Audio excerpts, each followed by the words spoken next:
আজকে এসআইআর ঘোষণা হয়ে গেল এবং আজকে রাত্রি 12টার পরে এসআইআর শুরু হয়ে যাচ্ছে।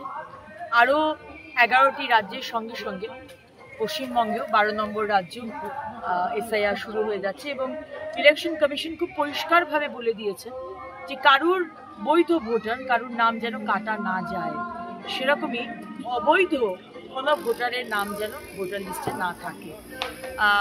বিএলওতে ট্রেনিং শুরু হয়ে যাচ্ছে এবং 4 নভেম্বর অবধি এই ট্রেনিং চলবে এবং 4 নভেম্বরের পর থেকে কাজ শুরু হয়ে যাবে।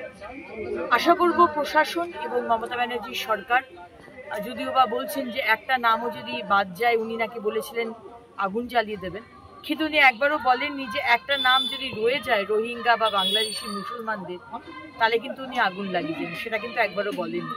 কিন্তু তাতে কিছু এসে যাবে না, কারণ স্বচ্ছ ভোটার লিস্ট তৈরি হবে, এটা বাংলার মানুষ চায় এবং স্বচ্ছভাবে ভোট হোক। আশা করব ফেব্রুয়ারি মাসের 7 তারিখ যখন এই পুরো প্রসেসটা কমপ্লিট হওয়ার কথা, বাংলার মানুষ এবং আরও 12টি রাজ্যের মানুষ তারা যেন স্বচ্ছ ভোটার লিস্ট পায়।